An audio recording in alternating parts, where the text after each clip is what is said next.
어, 이 시간에는 큐티에 대한 것인데요. 왜 우리는 하나님의 어떤 성경 말씀을 이렇게 가지고 있고 또 예배도 이렇게 드리고 또 큐티도 이렇게 하고 우리가 어떻게 보면 어떤 신앙의 어떤 위에서 여러 가지 노력을 하는데 왜 우리의 삶은 바뀌지 않을까요? 왜 우리의 언행은 변하지 이렇게 않을까요? 왜 여전히 우리와 같이 있는 가까이에 있는 사람들로부터 이렇게 관계가 이렇게 좋지 이렇게 않을까요? 우리 나 자신뿐만 아니라 상대방의 어떤 사람도 왜 이렇게 같은 신앙이면서 바뀌지 않는 모습을 그 사람들로부터 보게 되고 또 그 사람들로부터 좋지 않은 영향을 이렇게 받는 것일까요? 우리가 좀 끊임없이 생각해 보고 또 이렇게 질문해 봐야 됩니다. 왜냐하면 신앙생활은요, 최고입니다. 최고. 이 세상에서 누릴 수 있는, 뭐죠? 하나님을 알고, 우리가 예수 그리스도를 알고, 성령으로 거듭나서 정말 이렇게 영생을 누리고 천국이 우리의 것이 됐다는 것만큼 이 세상에 더 기쁜 일이 어디가 있습니까? 그런데 중요한 건 이 놀라운 엄청난 어떻게 보면 모든 것을 어마어마한 것을 가지고 있으면서도 왜 우리의 신앙은 시간이 지날수록 다운되냐는 것이죠. 왜 모태신앙을 가진 사람들이 왜 교회 다니다가 크면은 왜 교회를 자꾸 이렇게 떠나느냐고요. 뭔가 이렇게 성장을 해야 되는데 왜 저렇게 시간이 지나갈수록 우리의 신앙은 다운되는 것일까요? 뭔가 우리에게 아직 뭔가 형성돼야 될 것들이 형성되지 않았고, 뭔가 이렇게, 이렇게 갖춰져야 되는 것들이 갖춰지지 않았기 때문에 그런 것은 아닐까요? 오늘 말씀을 통해서, 오늘 이야기를 통해서 한번 뭔가 좀 답을 좀, 찾아가 봤으면 좋겠습니다. 여러분, 중세, 카톨릭 아시잖아요? 예배를 언어로 뭐로 들었습니까? 라틴어로 드렸습니다. 그렇기 때문에 앞에서 라틴어로 드리는 그 예배 인도는 뭐요? 사람들은 뭐요? 듣긴 들었죠. 앞에서 말하니까. 그런데 그거 이해할 수 있었습니까? 예, 라틴어를 언어를 모르는데 이해하겠습니까? 듣기는 들었어도 이해를 못했죠. 그랬죠? 왜? 전혀 모르는 언어를 사용하고 예배 인도를 하니까. 자, 그래서 이제 무슨 16세기에 뭐죠? 무슨 일이 일어났습니까? 우리 종교개혁이 이렇게 일어났잖아요. 그래서 종교개혁의 아주 큰 핵심 중에 하나가 바로 뭐예요? 자기 언어의 성경을 가지고 있었다는 거죠. 그리고 자기 언어로 설교를 들었다는 거죠. 자기 언어로 된 성경을 가질 수 있었다는 거죠. 그래서 자기 언어로 된 성경을 읽었습니다. 그런데 이제 종교개혁도 이렇게 중요한 것이 뭐냐면 이게 성경의 말씀이죠. 성경의 말씀으로 돌아가는 거였습니다. 그래서 성경 말씀에 대해서 설교가 그래서 되게 예배 때 중요하고 그런데 우리가 지금 이 설교에 대해서 생각을 해볼 때 우리 성도들이 많이 교회에 가서 예배를 드릴 때 설교가 되게 중심이 되어 있는 부분이 많은데 그 설교를 우리가 어떻게 뭐 합니까? 듣기만 하죠. 목사님 설교도 듣고 우리가 성경도 이렇게 듣고 성경 학교에 가도 강사가 성경에 대해서 강의하는 걸 이렇게 듣고 그나마 이제 그 성경 공부할 때는 이 책자 같은 걸 이렇게 주기 때문에 조금이라도 이렇게 기록을 하니까 좀 더 낫습니다. 그러나 우리가 매주 한 번씩 또 주중에 드리는 어떤 설교는 끊임없이 듣기만 하는 거죠. 듣기만 해서 기억이 얼마나 남겠습니까? 그러니까 뭡니까? 교회를 나가자마자 또 잊어버리죠. 심지어 요즘에는 전 이런 생각도 해봐요. 사람들이 주일날 교회에 와서 주일 예배가 딱 끝나고 나가는 순간 오히려 자유함을 느낍니다. 해방을 느낍니다. 그게 정상적입니까? 뭔가 주일 예배 드리는 거, 주일 성수가 뭔가 또 기독교인의 할 의무를 마치 다 한 것처럼, 그래, 다 했으니까 이제는 뭔가 자유다. 뭔가 정반대로 지금 가고 있는 거죠.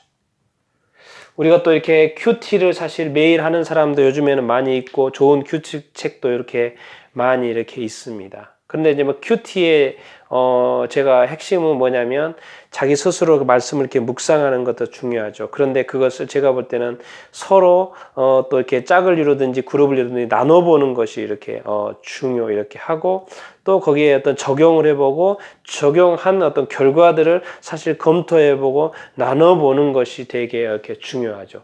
잘못하다가는 큐티도 결국 묵상으로 끝날 수 있습니다.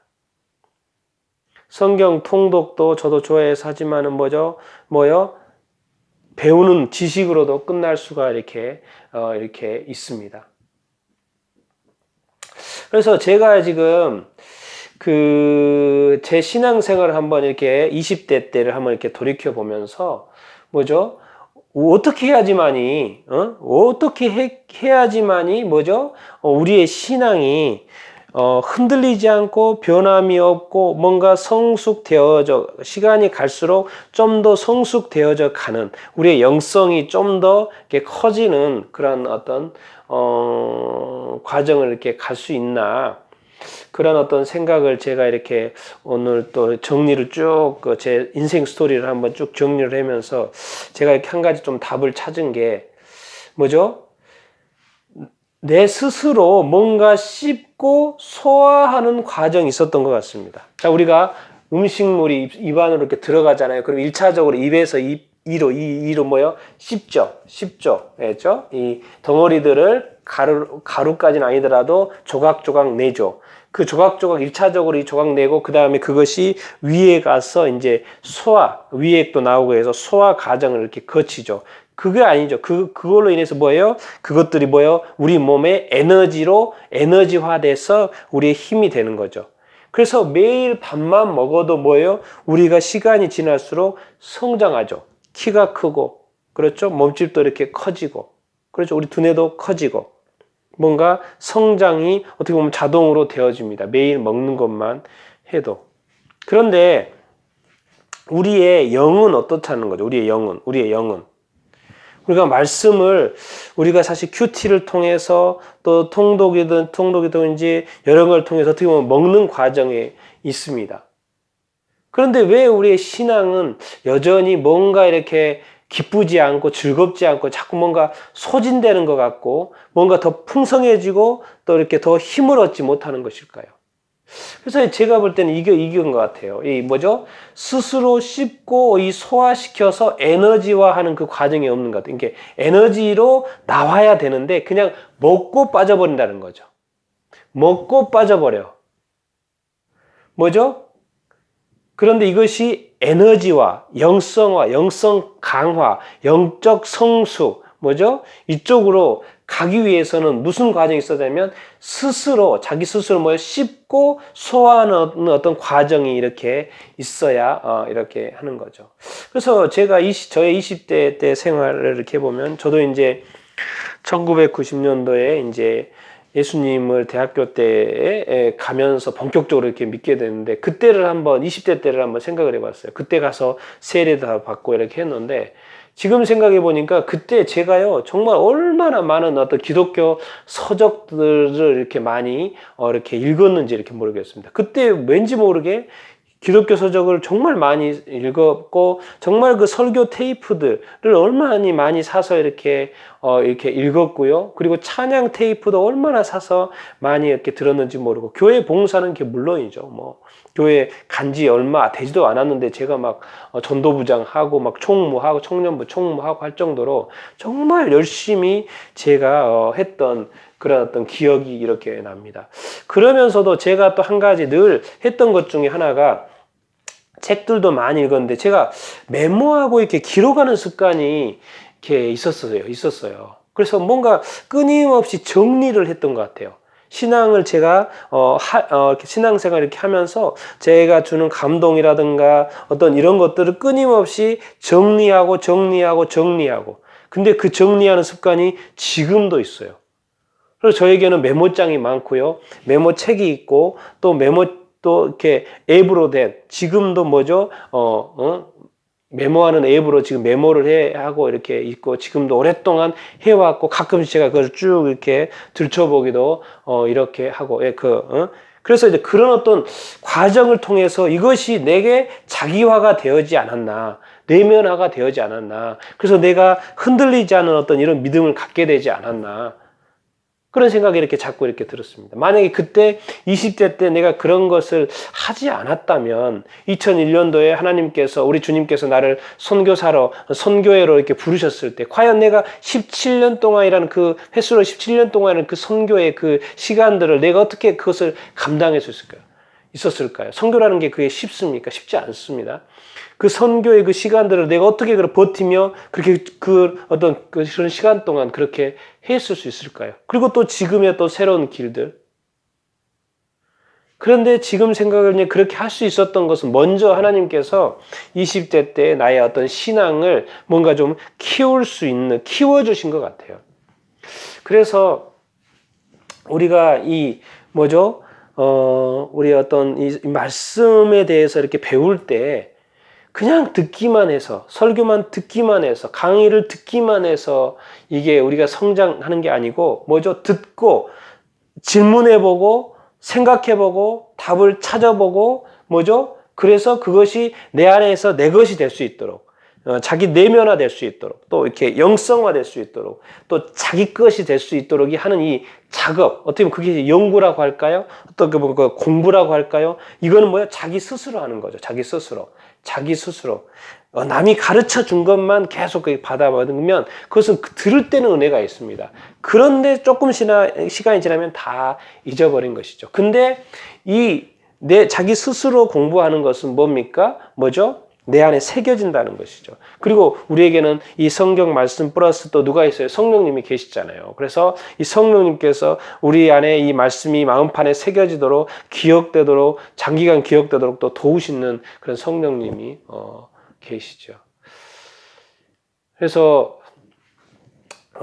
제가 저의 어떤 삶을 한번 이렇게 돌아보면서 우리가 남이 들려주는 것, 심지어 목사님의 설교도 좋죠. 그래서 듣고 감동이 이렇게 있죠. 근데 그것으로 끝나지 말고 저는 또 목사님들도 뭔가 단순히 좋은 설교를 선포하는 것으로 끝나지 않고 끊임없이 성도들로 하고 생각하게 하고 질문하게 하고 또 공부할 수 있도록 어떤 제시를 해야 되지 않나 싶습니다. 그래서 성도들이 잘하는 것에 초점을 좀 맞췄으면 좋겠습니다. 왜? 우리가 잘하지 않고 영적인 아이 상태에서 어떻게 우리가 온전한 신앙생활을 할 수 있겠습니까? 우리가 아이의 상태라는 것을 너무나 잘 알지 않습니까? 아이가 좋습니까? 성인이 좋습니까? 당연히 성인이 좋죠. 독립되어서 자유로 사회의 어떤 역할들을 할 수 있는 사회인이 돼서 살아가는 게 좋죠. 아이는 돌봄이 필요한 단계죠. 그래서 우리가 영적으로 성숙하기 위해서 성숙하지 않은 데는 이유가 있다는 거죠. 그건 뭔가 우리 스스로 뭔가 그것을 캐내는 작업들을 우리가 하지 않았던 그런 부분들, 서로 씹고 소화시키는 그런 작업들을 하지 않은 그런 거 어떻게 보면 하나의 노력이 부분인 거죠. 인생의 단계로 보면 가정에서 태어나서 돌봄 같잖아요. 근데 그 학교의 과정이죠. 왜 거기서 배우고 익히고 할 거. 근데 배우고 익히는 이것이 핵심이 뭐냐면 자꾸 듣는 것이 중요한 게 아니라 내 스스로 체험해보고 경험해보고 연구해보고 발표해보고 토론해보고 논쟁도 해보고 그러면서 성장을 이렇게 하는 과정. 그러면서 그것이 결국 사회로 진출해서 사회의 한 구성으로서 역할을 하는 것이죠. 교회의 성인이 되어서 교회와 또 세상의 어떤 한 역할들을 담당하는 그런 어떤 것이죠. 그래서 우리가 이런 어떤 큐티와 말씀 이런 것을 좀 더 자기 내면화, 자기 에너지화 할 수 있는 이런 작업들이 필요한가. 그래서 이 부분에 대해서 여러분들이 좀 더 생각을 좀 해보고 고민을 해보고 그래서 좀 이렇게 영적 성숙을 이룰 수 있는 그 답들을 여러분들이 좀 찾아낼 수 있게 되기를 바랍니다.